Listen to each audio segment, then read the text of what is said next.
वही शीर्ष नेतृत्व निर्धारित। ये जितनी भी बेनिफिशियरी क्लास है अरविंद केजरीवाल के साथ, भाई ये कहा जा रहा था कि जे क्लस्टर्स जो हैं, अनसेटल्ड कॉलोनीज जो हैं, वो केजरीवाल का वोट प्रतिशत कहीं उनसे छिटकता हुआ नहीं दिख रहा है। और पिछली बार 97% जे क्लस्टर्स और रीसेटलमेंट कॉलोनी में केजरीवाल को वोट मिला था।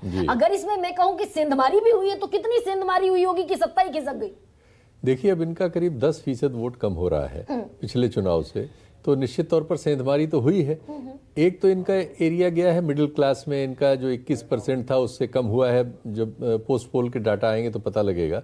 लेकिन निश्चित तौर पर झुग्गी झोपड़ी में भी इस बार बीजेपी ने ऑर्गेनाइज ढंग से काम करके कुछ हिस्सा उसमें से छीना है। अब एग्जैक्ट कितना निकाल लिया, एक चीज चली है इनकी, जो इन्होंने 2500 रुपए और 500 रुपए का सिलेंडर, ये लोगों को पसंद आया है, पता नहीं कैसे। लेकिन फिर काउंटर क्वेश्चन ये आएगा शीतल जी कि महाराष्ट्र में जो रूलिंग स्टैब्लिशमेंट है उस पर भरोसा किया, झारखंड में रूलिंग स्टैब्लिशमेंट पर भरोसा किया और दिल्ली में रूलिंग स्टैब्लिशमेंट का भरोसा खारिज कर दिया। इसलिए कि दिल्ली वाले पहले पैसा नहीं दे पाए। वो एलजी के हाथ बंधे हुए हैं। वो खुद फैसला कर भी लें, जब तक एलजी से पास नहीं होता नीचे जाता नहीं है। और झारखंड वगैरह में वो कैश उनके अकाउंट में चला गया।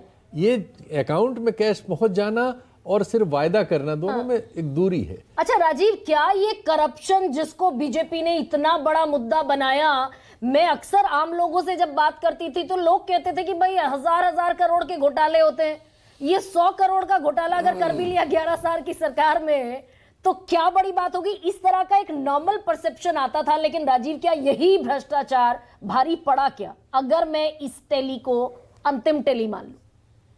हमने सोचा राजीव जेटली से आप पूछें। मैं आपसे पूछ रही हूं। देखिए, ऐसा है कि अरविंद केजरीवाल के नेगेटिव क्या क्या चीजें गई, उसमें सबसे ज्यादा दिल्ली के लोगों को जो आघात लगा वो शीश महल से लगा।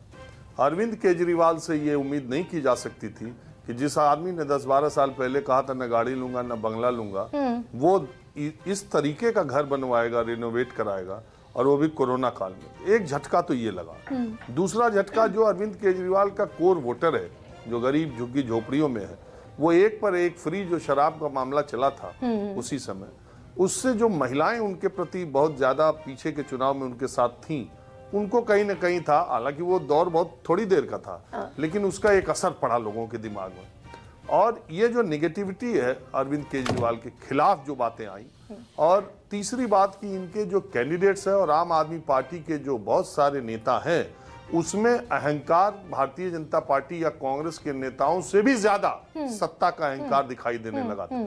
हालांकि अरविंद केजरीवाल ने इसको भापते अपने कई सिटिंग कैंडिडेट्स का टिकट काटे। बावजूद इसके अरविंद केजरीवाल की लोकप्रियता में कमी भले आई हो, लेकिन वो दिल्ली में इतने कमजोर हो जाएंगे कि 20 सीट, 25 सीट, 30 सीट, 25 सीट तक वो सिमट जाएंगे, इसमें मुझे पहले भी डाउट था और मैं अभी जो बात कर रहा हूँ अभी भी डाउट है। और विनोद जी, आप तो लगातार प्रेडिक्ट कर रहे थे कि भाई किसी भी सूरत में 45 से 40 से कम आम आदमी पार्टी नहीं जाती दिखेगी। ये आपका बड़ा स्ट्रॉन्ग प्रेडिक्शन था। आकलन था, वो गलत हुआ। क्योंकि नहीं, मतलब अभी तक गलत लग रहा है और हो सकता है कि शाम तक ठीक हो जाए, लेकिन उसकी अपेक्षा मैं नहीं कर रहा हूँ। जो मेरा ईमानदारी से आकलन था वो मैंने आपको बताया। तो अब मेरा ये मानना था कि जो उसकी कोर बेस है, जो उसका गरीब तबका उसके साथ है, वो रहेगा। मुझे लग रहा था कि मिडिल क्लास का एक सेगमेंट उसके खिलाफ प्रखर होकर बोल रहा है, और वो जो अपर मिडिल क्लास का सेगमेंट है वो, और उससे थोड़ा नीचे वाला, और जो लोअर मिडिल क्लास वाले थे वो भी उसके साथ ब्रॉडली थे। ये मेरा अपना आकलन था। अब जब इलेक्शन हो जाएंगे, पूरा आंकड़ा सामने आएगा, सारा डाटा आएगा, उससे पता चलेगा कि कौन सी क्लास ने उनको अबेंडन किया है, कि अरविंद केजरीवाल को किन क्लासेस ने अबेंडन किया है। और अगर उनका जो वोट परसेंटेज है वो बीजेपी से कम रहता है और 40-42 के करीब रहता है, उनका 50 से ऊपर था, तो इतना बड़ा फॉल अगर वोट परसेंटेज में होता है तो इसका मतलब है कहीं ना कहीं उनके कैंपेन में, उनकी आउटरीच में, उनकी पार्टी की अपील में और उनकी अपनी गवर्नेंस में भारी डेफिसिट था। नहीं, लेकिन अभी भी जो इलेक्शन कमीशन की वेबसाइट पर मैं देख रही हूँ, 43% वोट शेयर आम आदमी पार्टी का है और बीजेपी का वोट शेयर है 47%। तो 47% और 43% में 4% के फासले में क्या सीट का अंतर ये इतना ज्यादा बैठता हुआ दिखेगा क्या? देखिए उसके अपने वोट परसेंटेज से आप मेजर करें, जो इसका 54 से सीधा 43%। देखिए कितना बड़ा फॉल है, हाँ, ओवर 10%। इतना बड़ा फॉल किसी का हो जाना, इसका मतलब है जनता कहीं तो नाराज थी। नहीं, बीजेपी भी 38 से अगर 38 से 47 पर पहुंच रही है तो 9% का इजाफा है बीजेपी के वोट शेयर में, और सीटें बढ़ती दिख रही हैं तकरीबन 4 गुनी। अरे भैया 1% 2 परसेंटेज पॉइंट पे 4 गुना बढ़ जाती हैं। हाँ, यहाँ तो 8-9% कंसोलिडेशन वाला मेथड यहाँ पर चलता